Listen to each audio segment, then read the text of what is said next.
particulièrement balandi ya émission na biso des valeurs RDCiennes, émission ya ndeko Dosta Kimbanzia, pe na remercier ye pour na occasion oyo apesi biso lisusu poto koka koya verbino tokoka lisusu kotala na bino bandeko biso ba résistant ya résistance congolaise ba résistant oyo tozali kolanda vision ya papa Honoré Ngwanda apesi biso occasion ndeko Dosta poto ya lisusu verbino tomeka kotala toujours ensemble comment atteindre l'objectif nabiso principal qui est la libération totale de mboka nabiso République démocratique du Congo. Si on parle de libération totale, ezali parce que aussi to lobia mbala na mbala, mais nazo répétango lisusu mboka nabiso ezali occupé. Elingi koloba que na minute oyo tozali sous na souveraineté nabiso te. Mboka nabiso ezali maboko ya bapaya. Et Bandagi déjà, juste il y a encore quelques temps, de manière visible, hein, Tango Nani, celui qui se fait appeler Joseph Kabila, Azalaki officiellement président, et Azalaki visible, puisque à partir du moment où Bozala Moupaya, Azali Kokonzabino, donc, et puis à côté Selibino déjà, Bandekone Msous Bapaya, comme un cheval de Troie qu'il était, à côté Selibino Bandekone Bapaya, Nakati, il y a institution Nabino, Nakati armée, il y a police Nabino, etc. Mboka Nabiso, Ezali occupé. Je pense qu'aujourd'hui, c'est quelque chose que plus personne de sensé peut encore discuter. Et quand on voit la présence, il y a des troupes étrangères sur tout le territoire Yambo Kanabiso, on se voit bien qu'il y a un problème. Comment résoudre ce problème? Biso bayo tolanda ki papa Honoré Ngwanda toza kozongela bino pona koyebisa bino une chose simple. Papa Honoré Ngwanda azali muto ya posaki le bon diagnostic par rapport à la situation ya mboka na biso dès le départ. En particulier na Sun City, donc bandeko mususu bakendaki kuna bakende ba dialogue soi-disant alors que ezaki quelque chose qui était déjà boutiqué par l'extérieur. Ezaki loko bango batiaki en place moi un faux dialogue entre Congolais oyo bango basi ba bongisaki oyo nini fallait ebima à partir de là pour permettre bango ba kota na institution na bino. Nabiso. Et c'est ce qui a fait par exemple qu'on s'est retrouvé avec un vice-président en charge de la défense et de la sécurité à Mboka. Oyo azali moko rwandais oyo na kombo ya Azarias Ruberwa bino moko botala à partir ya wana ba ekosela bino ba brassage ba mixage etc. Donc ba kotisi libiso ba paya na kati ba institution na biso tout ça pour dire que ba dialogue wana na ba nini tout ce qui a découlé de là et ça que mboka na biso ba officialiser des présences ya ba paya na kati ya ba institution avec l'aide ya bandeko mususu ba kenda kuna na ba o ba yeba kite na ba o ba comprendre kite na ba o ba zalaki complice tout simplement. La situation est ce qu'elle est aujourd'hui. O ezako sala que ba kosibino que ba chelibino mwana mboka liboso mais mwana mboka ana tout le monde s'accorde à le dire que azali lokola pantin. Muto aza pantin ça veut dire que ba singa ezako bendaye makambo azo sala aza téléguidé par quelqu'un d'autre et en particulier par l'extérieur par Kigali. Biango tozomona ba résultat mingi lelo ceux qui bolingi botala makambo chilombo aza kosala la biso lelo so botala en tant que bana mboka bokomona que ça ne va pas mais so botala ngo na angle Kigali bomoni que pona bango tout va bien. Ça veut dire quoi? Ça veut dire que il est sous contrôle ya mboka wana, il est sous contrôle na ye na parlement oyo bazo ba parlement na biso bango nyonso bazali sous contrôle ya bapaya. Wana nyonso je pense que je ne vous apprends plus rien. Problème na biso lelo ezanini que biso génération na biso to silisa makambo. Ça n'a que trop duré. Biso mikolonio sotozo le kota bibembe na biso na balabala kuna na est en particulier, ça ne peut pas continuer. Sans compter ba pasi au peuple congolais zomona partout, na ba bloc ebele na kozonge la ngote lelo puisque c'est pas vraiment le but de cet entretien. Ezaka kapona ko explique donc leader même ceux qui tozui ba leader ndenge na ndenge to biso pona biso ba o net ya résistance congolaise au Tolanda qui tozolanda vision papa Honoré Ngwanda to ebi que koza na leader c'est une bonne chose mais ceux qui peuple azoyoka yete yango ezo sala que tozo komana bambeba o koza na leader ou azana bonne vision donc azo poser le bon diagnostic le quoi papa Honoré Ngwanda c'est une bonne chose mais il faut ce que le peuple a landaye peut atika rolanda bato yo bazana ba stratégie il y a lokuta ou bien pas de stratégie du tout ou bien bazako salende logiciel stratégie il y a ba paya ou bazako konzambo kana biso ou bazako sala tout ba garder Congo sous une nouvelle colonisation à travers occupation au tozoko manango ou ezo les mêmes vers une balkanisation aujourd'hui bande konanga situation na biso est vraiment grave et na ligne ko ils ont ko melate na eka ko tirer attention na bino po bolanda une fois de plus message au papa Honoré Ngwanda salaki na novembre 2018 oyo ndeko dosta aza kolekisela bino tout de suite pour permettre bino boyoka oyo aza koyebisa bino comprendre que situation oyo toza nango lelo message moko en particulier naye kopesa bino tobosana makambo ya baélection oyo baza kosalela biso dans un contexte qui ne le permet pas na contexte oyo toza nango chaque fois tozokende baélection tozosunga bapaya pe ba leader nyonso soit disant bazo yebisa bino bokende ba élection boyeba ke bazo salela bapaya soit baza parce que baza na singa na kingo soit parce que ils sont ignorants mais alors ça fait d'eux des ignorants dangereux soit tout simplement parce que baza complice mais lelo comme responsabilité na biso peuple congolais tozala te kaka bato tozotala tozala kaka te bato tozokoma bato tozala kaka ba commentateur ya actualité tokoma ba acteur ya libération totale ya République démocratique du Congo na sengi bino bolanda makambo papa Noringo naza koloba awa alobeli makambo terrorisme ndenge Kigali a entretenir situation wana po bango bakoka kokunza Congo bakoka kobalkaniser bakoka kobalkaniser mboka puis babenda eteni oyo ya bango bazoluka kuna na est bandeko na ngai totika kozala kwa bato bazomona te bazoyoka te bozomi tuna tosala nini biso message na biso ezali simple ezali soulèvement populaire oyo ko permettre libération totale ya mboka na biso na kati ya mwana soulèvement populaire elingi koloba biso nyonso bana mboka ezala ba civil ezala bato bilamba makasi biso nyonso pe na yebisi bino que biso oyo tolandaki papa Honoré Ngwanda tozobongama na sens wana depuis des années pe tukotika te boyeba que on est plus près de la fin que du début nakoloba mingi te bolanda o papa Honoré Ngwanda ayebisa bino déjà o peut-être mingi nan boko bali ko comprendre te na simane na kozongela bino pona ko na ye ko solola na bino po banda le 23 novembre bokoti na loyenge ya campagne électorale malgré toyebisi bino que campagne oyo ya ba élection bazoko salela bino ezoko meme bino na liwa mais lokola bangombe bondimi bokoti na campagne électorale nazongeli bino comme sentinelle ya mboka pona kobelela bino nayoki bato mingi ba intellectuel congolais pona nini bino batu ya résistance batu ya pareko bozolinga ta ko supporter Fayulu te bolingi Tshisekedi te bolingi Fayulu te bolingi nini bandeko na ngai tolingi libiki ya mboka Congo un point un trait bandeko na ngai ba congolais soki mbala oyo boye to boyi que toko supporter lisusu ata ndeko na biso candidat moko te lokola tosalaki na 2006 pe lokola tosalaki na 2011 tina ezali na 2006 bandeko na ngai tango tondimaki to cédé nalobi bientôt cédé po to supporter ndeko na biso congolais Jean-Pierre Bemba eleko wana likama oyo tozalaki nango ezalaki ya occupation ya mboka na 2011 tango tondimaki na yebisaki bana mboka oyo baze kolanda biso na résistance que to supporter ndeko na biso tata na biso yaya na biso Etienne Tshisekedi eleko wana ezalaki likama ya occupation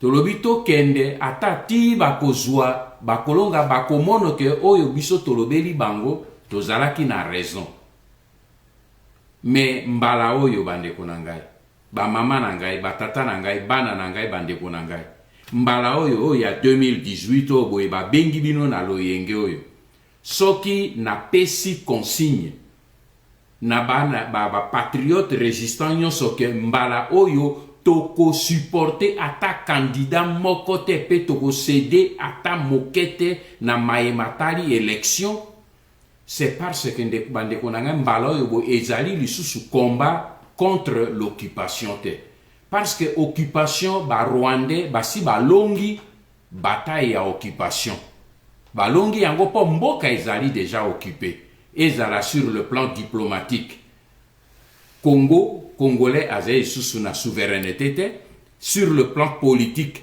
tozali na gouvernement ya ba congolais te sur le plan militaire tozali lisusu na armée ya Congolais te. Sur le plan économique et financier tozali suko gérer économie ya mboka na biso te, nyonso ezali gérer na Kigali. Donc basili balongi étape ya occupation. Soki mbala oyo boye totelemeli bandeko na biso nyonso baze komi engagé na élection, c'est parce que mbala oyo bandeko na ngai soki ba élection oyo bino boze kosala wana soki esalemi pona ndimi te ke ekosalema yango na kosolola pe na bino na volet wana. Soki miracle esalemi ke ba élection wana esalema ekozala ba élection ya suka, les dernières élections ya République démocratique du Congo. Parce que soki totikeli ba Rwandais lisusu ba nini manda mosusu, manda oyo wana ekozala lisusu ya occupation te po basi ko occuper mboka, manda wana ekozala ya kokota pona balkanisation ya mboka. Donc komi problème ya koboma ba komi na étape ya suka. Ezali sikoyo boye ke soki tofungoleri bango lisusu porte, ezali la mort. C'est une question de vie ou de mort bandeko na ngai.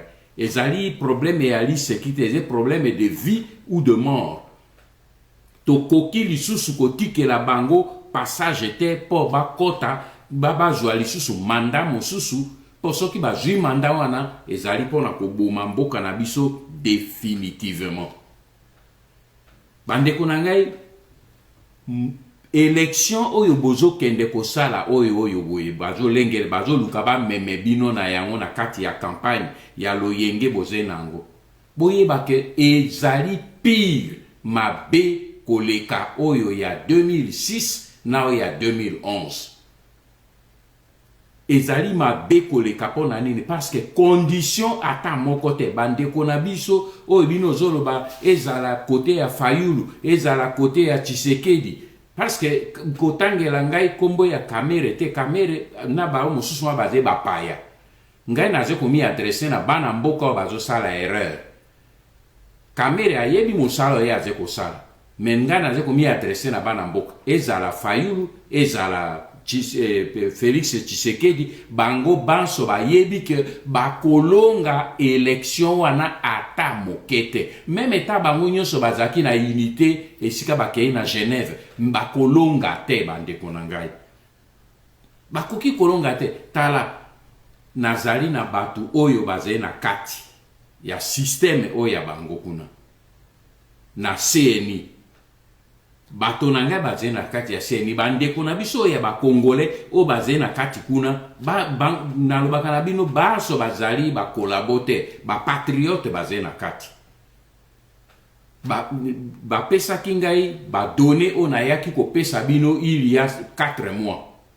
Mais lelo yo boye makambo oyo ba rapport ba salaire ngai oyo baze ko yebisa ngai ngonga yo bino boze na kati ya loyenge bandeko nanga boye bake bango ba pesi ba expert oyo ya CNI déjà mission bango ba bandi ba jui mitindo po ba banda ko kabola déjà ba pourcentage ya ba résultat de vote oyo ba ko pesa bino après. Donc bino okei nanu na urne te, mais bango kuna ba jui déjà mission ya ko répartir déjà ba voix oyo ba ko publier pona bino eleko oyo boko sisa ba mascarade wana. Yango wana bomoni nanga alobeli bino déjà alobi na Noël bokoyeba déjà kombo ya président ya sika bandeko na ngai ba élection ko salema le 23 soki ekosila na une journée ekosila le 23 na butu.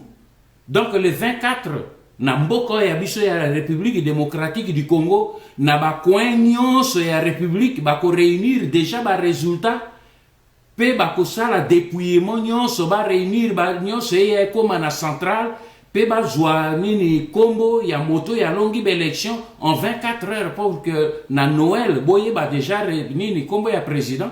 Mais c'est parce que kombo ya président oya bako pesa bino et bango baze ko programmer yango ba yebi déjà baze ko programmer nombre ya ba député oyo batu ba Rwandais bako zwa na PPRD basi ba yebani baze ko sala mosala wana bino bozo ko kendelo kwa bangombe pona ko sala ni mosala ya ngulu bandeko na ngai tolobela bino na langue nini toloba ndenge nini po boyeba ke eloko oyo bino bozosala wana ezali liwa ya bino moko.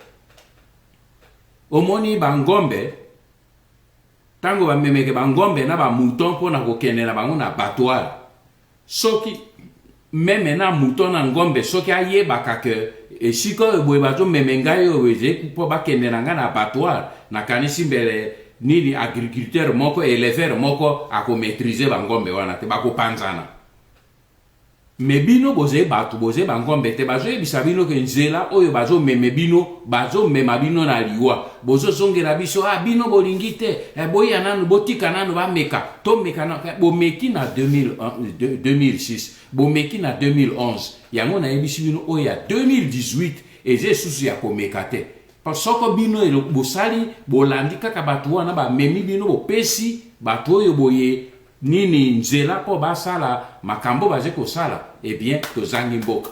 Soki bopesi lisu bango manda, eh bien tozangi mboka. Mes frères congolais, mboka ezaka biso soki bino bozena mboka mibale boyebisa ngai. Menga na yebi kenga na zeka na mboka moko, République démocratique du Congo. Bino bozo sakana nango boye pona nini baleki bandeko na ngai. Théâtre oyo bino bozo mono oyo esalemi na Genève na théâtre oyo bouti komona esalemi na Nairobi, bozo fungola miso te, nyonso ezo kotalisa nini bapaya baze kotelegide bino. Théâtre esalemi na Nairobi bapaya baze derrière, soko okwanyi mwa moke bapaya baze derrière. Nalandi exposé oyo boye ndeko na biso mama Eve Bazaiba asali yango détail nalandi nini video ya entretien na ndenge asololi na ba journaliste ezali correct exactement ndenge bato oyo pe oyo bayebisi biso makambo ezalaki na kati. Mais benda alors leçon bo tirer ko balobaka na français, tirer les leçons na makambo mama wana ayebisi bino. Tala bino moko na ndenge ya mayele bomona na kati ya maso eleki wana. Bokomona nini imbwa ya ba Rwandais azali na kati. Moto ya zoko jouer ba rôle na kati wana eze imbwa ya ba Rwandais o ba tieli bino na kati ya opposition. Na kokota na ba détail mingi te, mais bo mi rappeler bo zakape na mémoire bandeko na ngai. Na 2006 nani oyo boye azalaki architecte ya fraude électorale ya Kanambe ezalaki Kamere. Ye moto azalaki directeur ya campagne, ye moto amemaki, ye moto azwaki momemi make aye kotalisa bino aye momemi make abundaka te ati ye pembeni yende moto asali misala nyonso bobosani ye. Na 2011 nani oyo ayaki kotorpiller unité ya opposition autour ya Papa Etienne Tshisekedi. Ce n'est pas Kamere. Nani oyo a torpillé unité ya opposition et utaki na Genval na ba négociation na cité ya Oyo. Ce n'est pas Kamere. Et nani bo retrouver na Genève. Ce n'est pas Kamere. Lelo yoboye ba Congolais, ah non, unité Kamere avec Tshisekedi. Nyonso wana po ba yebi que bozai ko crédibiliser mascarade oya ba Rwandais po bango basi bazui résultat pa ya naanga makambo nyonso esili ba monter biloko nyonso tout po basala et nini après et koya simplement ko pesa nini ko crédibiliser bango po ba kota ba ya ko sala la biso balkanisation ya mboka ya mwana lobi mbala oyo ya liboso ezalaki oyo etali nini occupation, mais oyo ekomi na phase ya balkanisation et comme problème de vie ou de mort, eh bien bango baleka likolo na mito na biso. Po nini sima na bango na organisation na bango derrière eux. Ezali ba force ya bapaya. Bino moko bozomono cinéma ndenge meme lokola batu lokola ba Louis Michel. Au moins epai mosusu nini ba renders bazali kosunga bato eboye na nini avec équipe ya nini ya Forest baoyo bazwaki Jekamine bazali kosunga oyo ya bango équipe na kati ya opposition politique. Omoni bato kwa nani Louis Michel abandi koyemba nzembo moto ya kwa azwaki matata yena nani na Kanambe eleko Kanambe abotoloki bango nini Jekamine une partie ya mikate apesi na ba chinois. Maintenant réconciliation et salemi yewana komi chanteur pe défenseur ya nini ya Kanambe au sein ya Union européenne. Bolandi binu so scandale et salemi ndenge andongbanaki na ndeko na biso congolais na kati ya réunion et salemaki na nini na Union européenne na Parlement européen dernièrement. Nyonso wana ezeko talisa ongana yebisa na zeko yebisa bino que derrière bango bandeko nangai tozali na ba opposant politique et classe politique ezalité parce que bango nyonso bazali na singa na kingo ba mindele wana bazeko benda bango pona ba intérêt na bango biso ba congolais to lukato yeba intérêt na biso ezali wapi intérêt na biso ezali mabele ya bakoko na biso to récupérer mabele ya bakoko na biso. Namoni communiqué ya Senko et pesi pasi na motema ba évêque na ebisi bino ke bazali les hommes les mieux renseignés de la République démocratique du Congo. Ba évêque na biso parce que l'église catholique ezali l'institution la mieux répandue et la mieux représentée au travers du territoire national et banda depuis l'époque coloniale. C'est l'héritage de l'époque coloniale. Et bandeko na biso bazei na kati ya Senko basali analyse moko merveilleuse oyo bauti ko publier. Ba batali si que bato bazei na pouvoir basili kozala na ba intention ya koluka ko frauder. Bango moko ba pesi ba indication nyonso. Ba moni si que batu wana bazali honnêteté. Ba moni si que batu wana ba respecter accord ya Saint-Sylvestre te. Ba tali si que batu wana bazali nini ba dispositif oyo ezali déjà kotali sa que ba lingi ba tirer couverture na côté na bango ba frauder ba élection. Et ba tali si que mboka ezali na condition ya insécurité. Et mboka nyonso ezaka na condition insécurité ba organisaka ba élection démocratique te bango moko ba lobby menace même ya terrorisme ezeko fungola porte na balkanisation ba sali tableau noir et à la fin conclusion ni a bokende na élection bopona ba candidat oyo ya malamu obomoni bande konanga oui c'est cynisme et ningi koloba ke loko andenge bate ya kananda konzambe. Voilà le diable mabe na ye azali boye ye motazo tinda bino na masumu ma ezala makambo ya kobo ezala makambo ya koboma ezala makambo ya boyibi ezala nini boye tout cela mais bokende kotala na ye diable bon botala lisumu ezali mignon a bo commettre ngo mosusu boti wo laisser tomber c'est la même chose et c'est le quoi bo tinda ba chrétien ba kende na nzela ya liwa pourquoi ko yebisa bango te que kuna osali tableau eze ya mabe. Pourquoi vous tirez conclusion te ba évêque na biso pona koloba tant que situation wana ezali ya mabe bokota na katite. Pourquoi vous tinda peuple akota na situation oyo bino moko bo décrire yango que ezali situation ya mabe. Pourquoi okotinda peuple akende kokota na kati ya situation wana lelo oyo boye bino moko bo somona depuis le week-end oyo uti kolekawa ti lundi engindi complètement na ambassade ya États-Unis. Balobi menace ya terrorisme.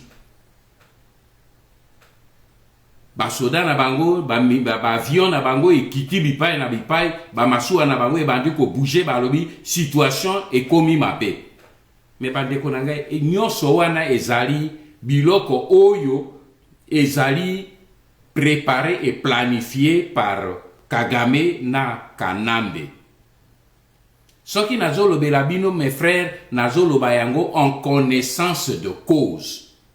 Tango na lobaka na bino ke bitumba yo nazo bunda nango ezei bitumba ya se na mai bato mingi bazaka koseke ba comprena kate. Makambo ya terrorisme boki ezonginda lelo yo boye. bato ebele babia me honore ngwanda tomono koyote ozena nini na bato libanda te. Depuis 2010 bandeko na ngai nasilaki kosala un rapport oyo na adresaki yango na ba service nyonso ya Occident. Moto moko azalaki au courant te po ezalaki rapport secret pe ezali rapport secret. Rapport oyo nasalaki yango ya République démocratique du Congo comme bastion ya terrorisme. Tala date ezali wana 26 juillet 2010.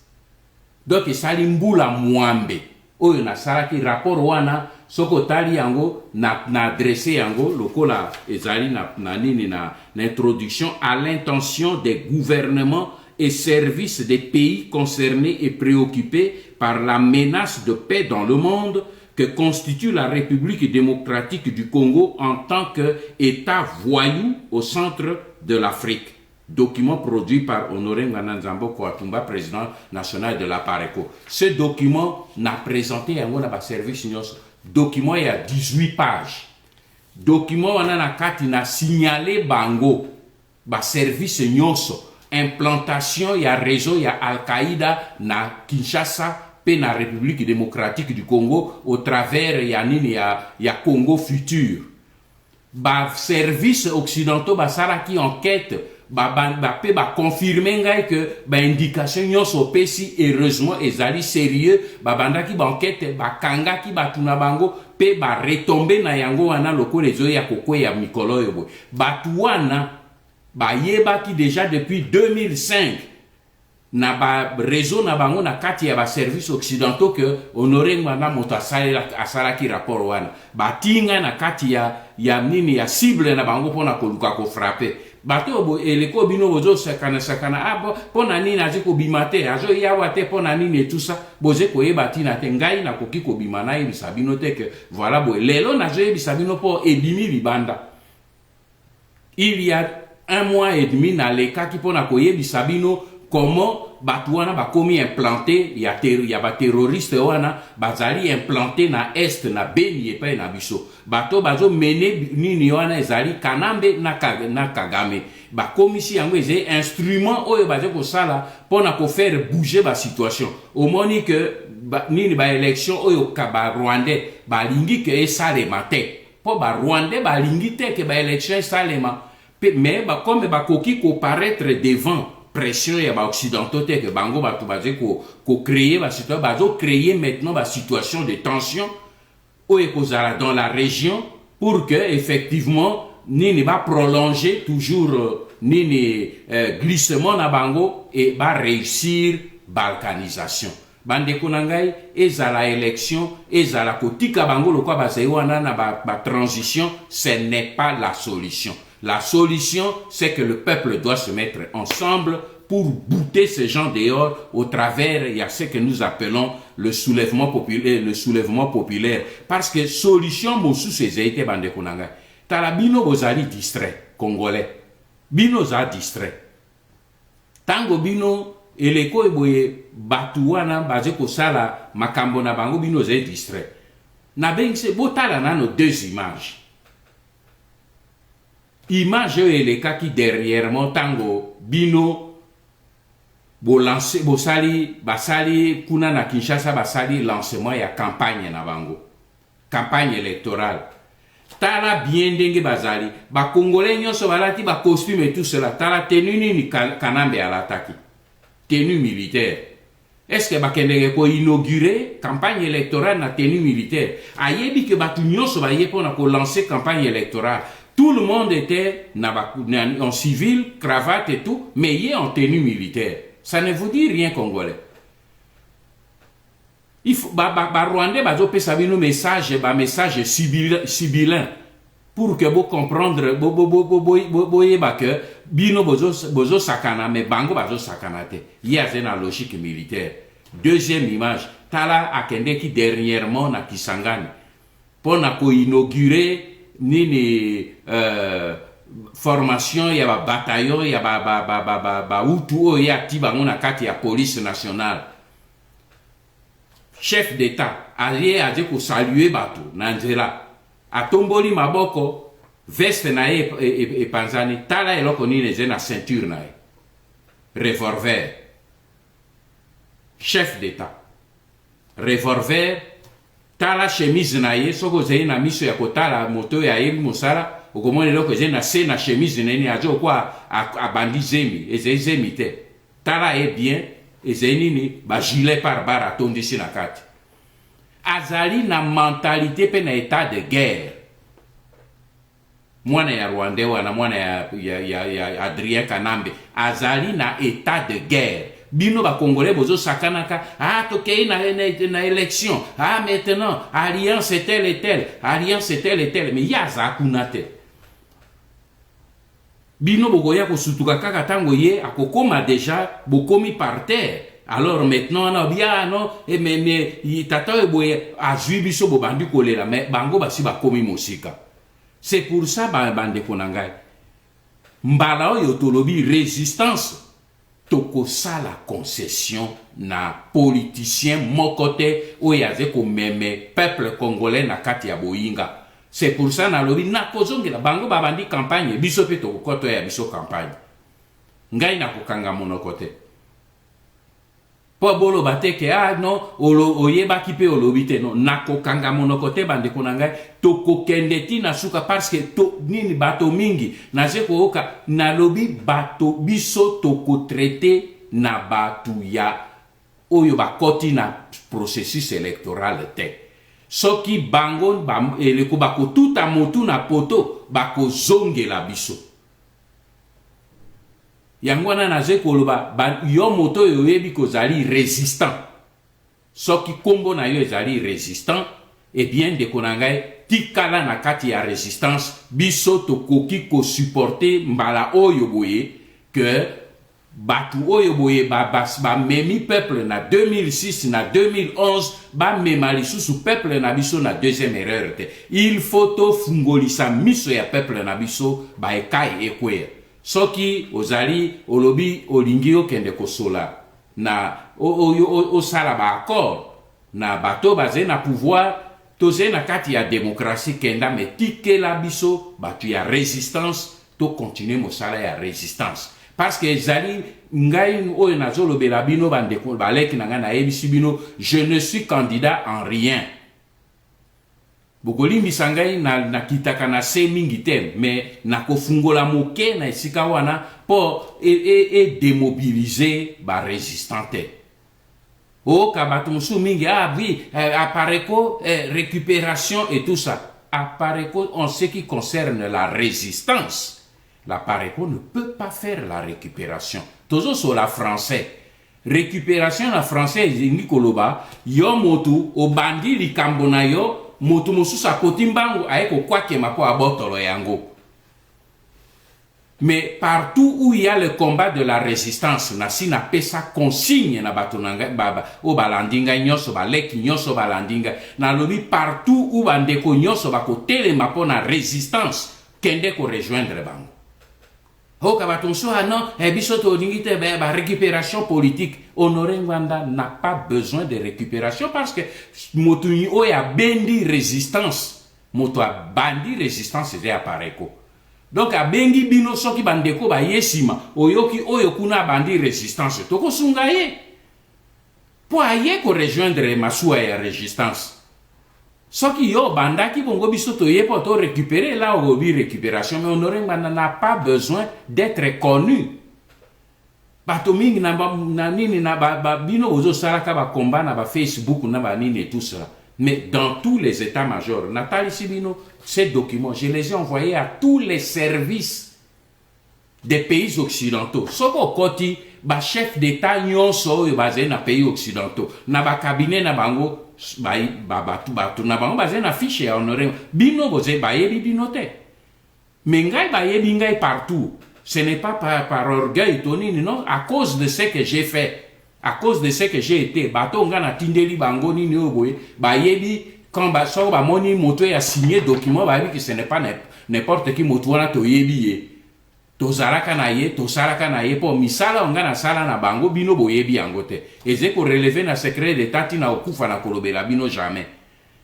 Donc na ko perdre temps na ngai te po oh oui bolingi boya na mi so boya na image na yete tout ça. Moi j'ai pas besoin d'être connu na ba image. Je n'ai jamais demandé na bato na ngai kende na ba image na nga na manifestation bato balandinga babi toze na leader to kende na image ne ça c'est leur problème. Mais comme il est là boya na epo akoyeba na te mais moi kende na Élysée ba yebi ki engbanda kende na Quai d'Orsay ba yebi kende na nini na Bruxelles ba yebi na États-Unis na nini na l'anglais partout ba yebi qui je suis. J'ai pas besoin de faire une campagne bande konangai. La seule campagne on a ça la tobi qui sa Congo na informer bino na pesa bino ba indication pour bo bunde tumba na ngai elongo to kende mais soki lelo XY vous êtes à libérer Congo bisunyo sotozongi. Moi je ne suis candidat à rien, je suis candidat à la libération du Congo. To polluer combat et résistance c'était na ba biloko ya pamba baleki na ngai. Moi je n'ai pas de concurrent au milieu de vous, j'ai un seul concurrent, les Rwandais, les Ougandais et tous les étrangers qui veulent prendre mon pays, votre pays. Voilà ba ennemi na ngai, voilà ba concurrent na ngai. Bino ba musunyo so bana na ngai, bokoza ba concurrent na ngai te. Nazena tina te même ba candidat nyonso bazena nani naze ba na concurrent te concurrent na ngai ze ba ennemi o bazo ya ko occuper mboka nani Kabila lobaki cette guerre sera longue et populaire ye moto ya memela ki biso malédiction ebo alobaki ekozala longue et populaire o esili nano te mais moto ya memela biso alobela ki bino abi guerre wana ekozala longue okanisa alobaki yango pamba po ye bi force o yaki na ye force yango wana ya tikeli biso etumbango tozobunda ngai na bino. Il faut to persévérer baleke nanga. Aye umeli mingi mais il faut umela po malédiction ya keze ya monene. Et puis côté na biso ba congolais bozo linga kolanda te. Na 2006 boboyi kolanda, 2011 boboyi kolanda, 2018 ope bozo boya kolanda. Lobi boya bobi ezo umela. Bokanisi libération ko salema nanani. Libération ko salema na bino peuple. Libération que ça les étudiants et que ça les travailleurs et que ça les maman maraîchère mais bango bino anande bazo kamata bino baba homme politique bazui bino na otage yango ngana zoloba tobi manakati parce que ba homme politique nyonso bozomona wana bazali bato il faut bino nde bo libérer bango ba komi ba otage ya ba paya otage ya ba paya ils ne sont pas libres.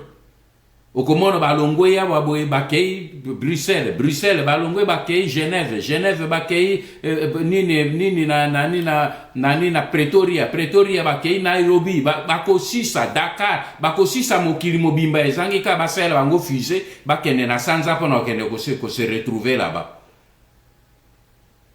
Ce n'est pas là que se trouve la solution. La solution se trouve auprès du peuple congolais à l'intérieur de la RDC. Bato bazolo ba me ya zo mona na te na uti ko pesa bino indication moko awa boy yango yo boy problème ya bato wana siko bato wana base ko luka tête po ba yebi ki so ba kati tête le reste limoy po ngai na yebi sekele na bango bino bo yebi yango te bango ba yebi ke bino bo yebi yango te ba biso to faire terre bouche wana alors to kozwa maintenant le reste va aller comme sur les rails. C'est pour cette raison bande konangai cette fois-ci ezali le combat de vie ou de mort. Parce que comme le problème est la balkanisation, il y a mboka ya koboma mboka na biso. Seule solution, oyo nazo senge meme na bande konanga ya ba évêque, bazwa courage na ebi que bazo dépendre na Rome, mais bazali d'abord congolais avant d'être évêque. Basé na droit ya kosala politique na mboka na biso moni ba Rwandais o basé na pouvoir abia non et l'église les évêques doivent se taire. Non, les évêques sont des Congolais. Ils doivent s'intéresser au sort du pays de leurs ancêtres. Nani oyo boy ba pesa e droit que alo ba pona Congo pe congolais musuba lo ba pona Congo te. Il faut botter les mains. Bo divorcer une fois pour toutes avec cette classe politique. Bon divorcer une fois pour toutes avec ce processus électoral. parce que processus électoral oyo bazo lukaba memabino na yango ezali uniquement pour que bakende ko crédibiliser schéma na bango ya élection ba crédibiliser pouvoir ya bango ya occupation yango wana tolobi mes frères totalement Dieu ne fera pas ce que nous sommes capables de faire tomitia esika moko diaspora tolongola ba discours ya diversion.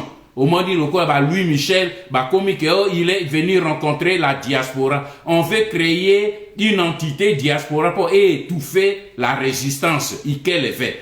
Tokote lema pe tokola lisa mungongote. Alors division et kota na kati ya biso ba résistante. Oyo amoni ke alembi a commis attiré par chant de sirène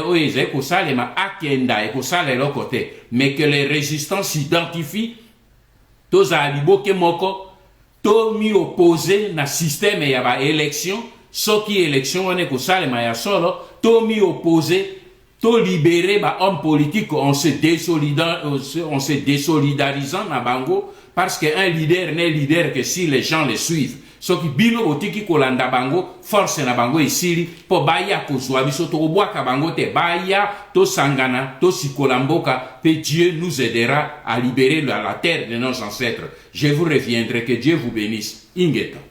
Na eli susuleloyo comme d'habitude kosololana bino pambate mboka na biso Congo situation oyo yango za ko traverser en ce moment catastrophique, mais très catastrophique.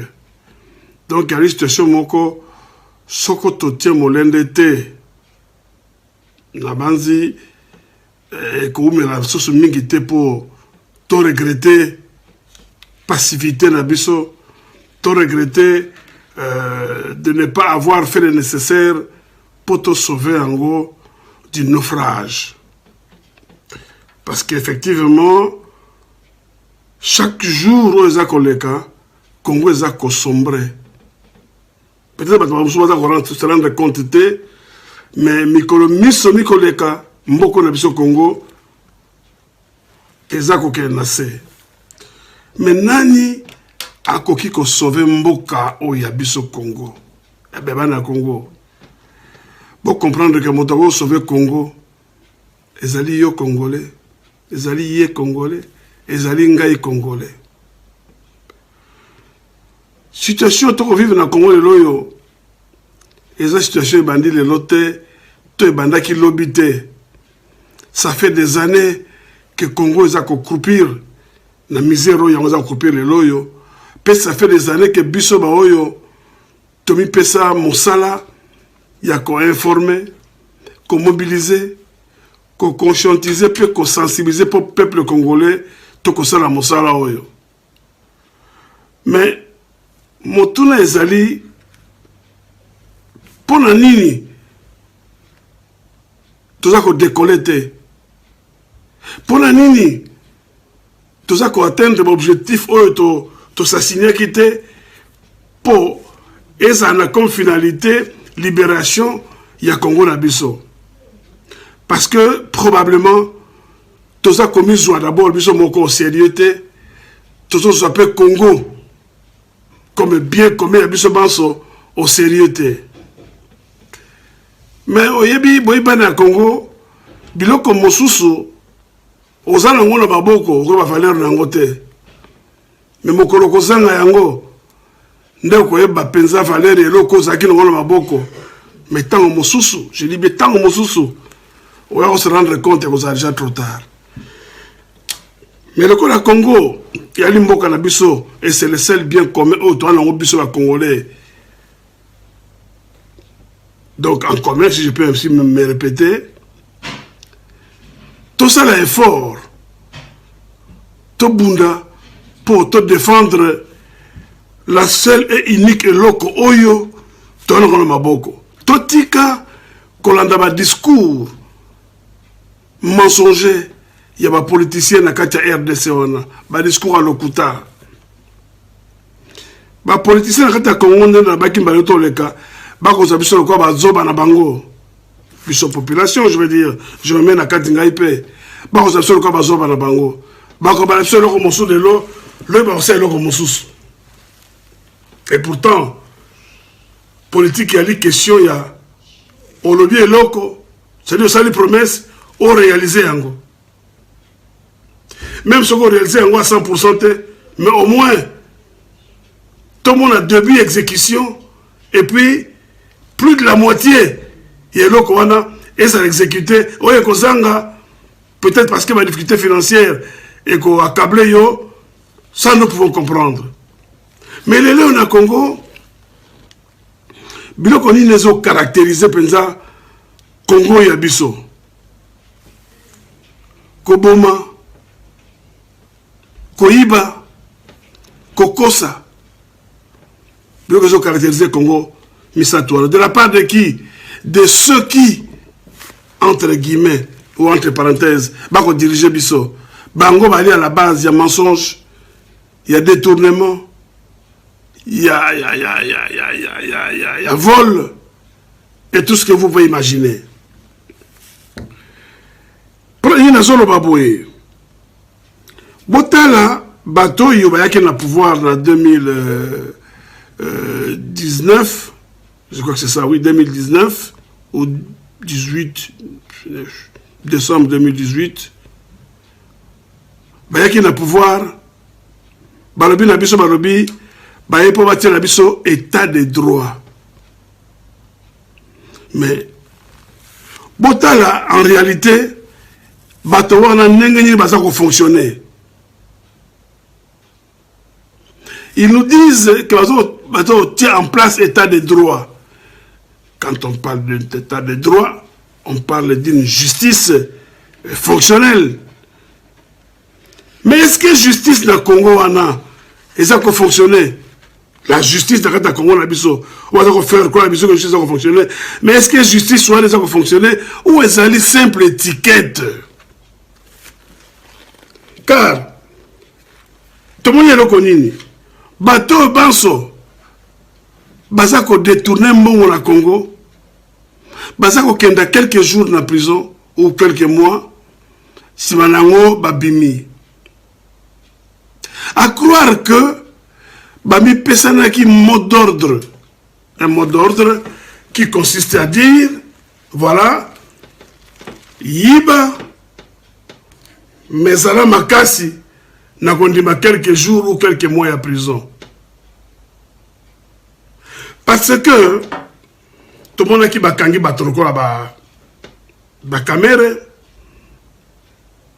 soi-disant pour gérer 100 jours, détournement, il y a plus de 57 millions que bakokte boloko. Tout le monde qui va kangi ba wili ba konga, détournement, ba bon enseignement, et ce qui tout ça. Tout le monde comment il s'appelle encore le ministre, Eteni Longondo. Tout le monde va PDG à OVD, Koti Baboloko. Tout le monde va PDG à Fonus. Tout le monde peut tout le monde. Mais à Congo. De tous ces gens, Nani à Koti Naboloko, Pessimana Yango, à Zongisi Mongo, à l'État Oya Ibaki, c'est-à-dire détournement pour lesquels à se retrouver en prison, Nani a kamati mbongo a zongisi na justice, pe mbongo zongi na caisse à l'État. Bouye sanga nani. Moto mokote. Pourquoi bato bazo kota boloko mais bazo zongi sa mbongo na caisse à l'État te. Nde na tomi sabino ba pesana ki mot d'ordre. Yiba mais Alande Makasi n'a condamné quelques mois de prison. Alors, Batoyo, Basali Soko, 30 ans, 40 ans, Bassim Bagata, $10 000, tant à monnaie 2, 3, 4, 5 millions, il se résout à l'objet, mais le mot d'ordre, mon conseil, appelle ça qui? Mon conseil. Naïba 3 millions, na bomba, na 3 mois, attends 4 mois, na boloko. Parce qu'attends la fin dit, encore 10 ans, les bandes n'a reçu jamais même 1 million. Et tant qu'on a Boloko, la prison, 1 mois, 2 mois, 3 mois, liberté provisoire, santé à Malamouté, Boyena Boye, alors le chef de l'État accorde une grâce, babimisi batowana. Et biso bana ya Congo, tozo sala nini? Toza ko dénoncer, mais tokena ko dénoncer wana jusqu'où? Parce que expérience de ngai moko personnel, et ben dit qu'on enseigne ngai que pour la libérer mboka et c'est que les kakato dénoncer te. Pour la libérer mboka et c'est que les kakato dénoncer te. Et c'est que to passer à l'acte. Acte to passer ya linini. Désobéissance civique. Tu vas dire, Sikawana, tu as un soulèvement populaire. On a bien, désobéissance civique, sous que tu as un soulèvement populaire. Mais ce que tu as vu, tu continues à dénoncer, croyez-moi. Batowana, basi ba yebi que tu dénonçaka. Basi ba yebi que tu gangaka.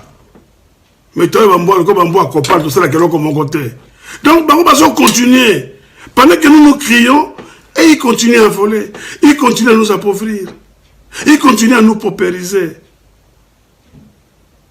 Alors, nous allons continuer pour aller jusqu'où? Bon, tu as la bino moko. Dans la totale, combat. Vital Kamere. Et belé en bon yé. A détourné pour lesquels a côté la prison. Les lois yévana libanda a remboursé à temps le coutate. Et a remboursé à temps le coutate, mais pire encore, 500 000 $, oh, il y a foutu caution pour la liberté conditionnelle wana, mutapesi yango chilombo. Bon, dit benangaï, mutapesi 500 000 $, on a entendu l'équivalent, il y a 500 000 $. 500 000 $ en dollars pour abîmer la prison, faut ta caution dans l'État, pour abîmer la prison, Félix Antoine Tshilombo. Est-ce que beaucoup comprennent le qu'on Moto Yobabengi Paul Kagame, Ayaki na Congo, il y a quelques jours, il y a quelques semaines, devant témoin, a passé instruction par rapport aux informations, il y a hold-up financier France Inter a pesi instruction formelle na Tshilombo qui a coquille touché Kanambete alias le Kabila bien Kabila a touché était bato ya PPRDP balobi il faut libérer mon travail Willy Bakonga. Mais bon, Badekonangai, Mokango, toujours qu'il y a un petit wapi. Parce que tu as dit, Biso na Congo, Tokotala. Mboka ali bien, il y a Biso Banso. Mais pourquoi tu as bougé? Pour la nini, tu as bougé Congo et Zali, bien commun, il y a Biso Banso, un groupe de gens, Barokoya. Donc, tu as un exemple. Bapaya baye, babibisi bino na kati ndako. Biloko na bino iso, etikali na kati ndako. Bino ko bata bana kikoso, bozo talaka bango. Ah, lelo balema deso na biso. Oh, loyi bakolia ntaba na biso. Lobi okuna bakotumba ngulu na biso. Mais après lobi okuna bakovioler sœur na biso. Lobi okuna bakoboma ya na biso. Mais ne passez pas le temps à réfléchir sur ce genre de choses. Tout le monde a réfléchir, tout ça dans la situation au Congo. Réfléchissons. Parce que, qu'on dénonçait, tout à l'heure, qu'on dénonçait, ça ne nous apporte rien du tout. C'est vrai que c'est une arme efficace, mais la majorité du Congo, je viens de comprendre que et quoi apporter Bisso et l'eau comme mon côté. Je ne demande pas aux gens d'arrêter de dénoncer. Ce n'est pas ce que je dis. Mais je dis que dénoncer tout simplement, ça ne suffit pas. Il faut tout passer l'étape mon sous. tokoki kaka du matin au soir to dénonçaka te bameli meliki na biso bale mikate na biso bale loso na biso bali bakata ngombe na biso bali bakata ngulu na biso. Mais pour éviter que lobby bakata ntaba na biso lobby kuna balia meme na biso, nous devons trouver des formules, nous devons trouver des solutions. Et pire encore, batoyo bakosala biso mabe baza une infime minorité. Biso ali une multitude ya bateaux. Pourquoi toujours à côté les matins pour se défendre? Et on est à biso. Ça c'est la question que je vais poser et reposer à tout moment. Et le connu des akozanga pour te défendre Congo et biso. Na Congo na biso wana na Congo ezamba ko sikate. Tout perdre ba leader rebelle à Congo. Nous avons perdu Simon Kimbangu. Nous avons perdu Patrice Emery Lumumba. Tout que perdre Kalamingité, M. Honoré Ngwanda, Nzamboko Yatumba. Ben à Congo. Il faut te perdre sous Nani. Il faut te perdre sous Boni. Pour comprendre, pour tout comprendre que c'est vraiment tout élément pour te défendre nation. Mikolo yo, ben ko tia bino yo ko mongo na monoko. Bino so komikaka 2023, 2023. Mais là, qu'est-ce qu'on a à voir avec 2023? Ma comment on le Congo? En 2023, c'est maintenant que nous devons arrêter ça. Tu combien en 2023 pour tout ça, Nini? Botala, moto, bizoto, bibino bengaga, chef de l'État, M. Félix Antoine Tshilombo. Mais quand nous disons les cas, alors qu'il y a une solution pour la connaître ça va dans le Congo. Solution où il y a nini à comprendre que na maluku so la kinkole ba pêcheur wana ba ko loba mbisi pe ba lei sabana ya Congo. Très bien.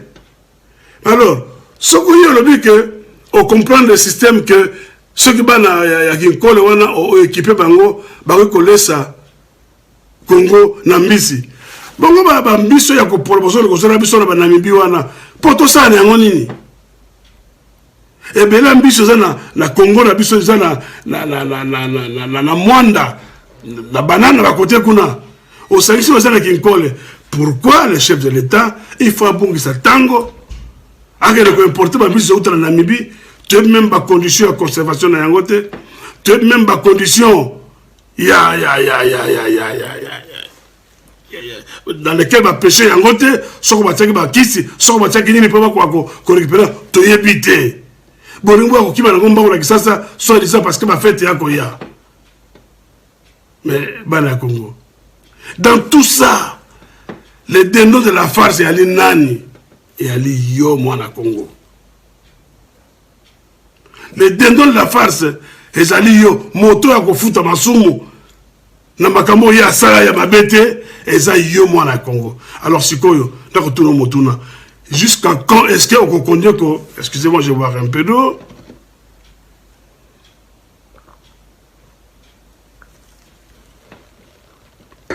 Jusqu'à quand on connaît que fout à masumu ya makambo yo salate. Et là on y a mabe yo sala pour le loyo osuki sa vina yo to vina yo suka na motindo wana. Dit. Je vis encore une image moko le loyo boye. Mona moko na Congo ba enlever mona mwasi ba kangiye ba scotch na monoko ba kangiye maboko ba lier tout ça. Mais tango ba tu as des bien passé un rapport pour la kolobake moto ba bengi Karega ambassadeur de Rwanda wana aya na Congo te parce que c'était un tueur, c'était un assassin. Président de Bina Yoga Kite. Andimi Karega ya. Mais vous vocalisez que Motowana aïe na Congo, c'était un enfant de cœur. Bon, ça qu'on Luka, Mama Kamone se utawapi. Et pourtant, vous allez na moto de face Sabino. Oh, ali à la base, il y a Makamboana. Mais comment voulez-vous que tout talaka, tout murmuraka, mais tout ça en mesure, il y a côté le matin pour mettre un terme à l'Ikambouana. L'Ikambo est outil à Banekongo. L'Ikambo est outil wapi, tout ça la makasi à dénoncer, mais tout ça la makasi à défendre, tout y a quoi agir pour mettre un terme à l'Ikambouana. Je ne peux pas comprendre. Dans le Congo, les loyaux, mais là, il y a vraiment, pour naïf Sabino que il faut tout poser acte sur le Congo. Tout le monde mingi, tout dénoncer mingi, mais maintenant, tout poser acte. Sinon, lobby tozaka na miso pour la kolela. Na uto Sabino, botala kaka mongo ya biso bana Congo. Combien de fois bakangi bato? J'ai vu encore des images. Il y a ce que conseiller mon frère au fond d'habiter. Aza kotanga mbongo likona mbeto, so likona mesa, moi si nazo kumisa ye, a autant de dollars, azo panza likona mesa. Mais donc baza koyi ba mbongo à Congo, en même temps baza ko ba Congo ba yuma na bakena biso wapi bana Congo wana. Bakena biso wapi? Bakamati mbongo baye bazotanga likona mesa, yena mwasi na ye baza ko seka. En fait, baza il se moque de nous. Bana Congo. Jusqu'à quand est-ce que va se moquer na biso boy? Congo, né dans tout à l'heure, c'est un bien qui nous appartient na biso bans. Tu ne m'en es pas plus congolais que moi. Soko Motorabino, Soko Nani, Soko Premier ministre, Soko président du Parlement, Soko président, Soko Mos Manani, ils ne sont pas plus congolais que Bisso. Alors, pourquoi est-ce que les gens qui ne sont pas plus congolais que Bisso, qu'on soit dessus, les congolais Bisso, comme ça? Alors, non, je crois que le temps est arrivé dans le Congo pour que tu mettes un terme dans Makamboyo. Et la seule chose qu'on mette dans le terme dans Makamboyo, ou les seules choses, c'est mi balé. Soulèvement populaire, la désobéissance civique. Deux choses. Je dis bien, soulèvement populaire. Donc, tout le monde a déjà à partir de maintenant qu'on désobéir. Parce que, qu'on dénoncer et apporter l'eau comme côté. Mais, tout le monde a désobéir. Si Koyo, na bateau, soi-disant, basé au Kamba Congo, tout le monde a désobéir dans ma immense tout ça là, bon, on a se soulever pour lobby, pour mettre un terme, na bozo baoyo, pour mettre en place un gouvernement responsable, un gouvernement qui travaillera réellement pour l'intérêt à Congo, plutôt que de garder les aventuriers, les qu'on a monté en Bokanabiso, les gens qui nous foutent la honte. Parce que, dès la tout à l'heure là, tout le monde ça, Papa Kimbango, tout le monde ça, Patrice Mérite Lumumba, tout le monde ça, Maison Norengwana, ce que tout le monde ça, a géré le Congo. Jésus, tout ça, vous avez Jésus à gérer le Congo. Pas dans le Congo. En tout cas, dans un ami qui a colobaté, mais il y a un côté de Sabino pour comprendre que, et si tu as commis et ça, sur les camboutés que tous les cacanabas, la chaîne de la télévision de Kisasa, ce qu'on voit, puis tout dénoncer, tout ce qu'on peut dénoncer. Pour comprendre que, puisque tu as dénoncé, Bango Balobi, le chien aboie, la caravane passe. Le chien aboie, la caravane passe. Et il y a un comme ça là. Parce qu'ils se sont donné un mot d'ordre en disant Yiba, mais ça m'a caché au passage à deux autrement mon boloko, bon, on se boloko, si les manango, au comme un moto. Il y a un autre revue. Est-ce que tu as dit, tu as vu pour longtemps encore, moi, à votre place, je réponds non. Eh bien, comme tel est le cas, tout s'organiser pour te mettre un terme dans les Cambouana. Batata, maman, les caméras, il y a un peu de yangoana,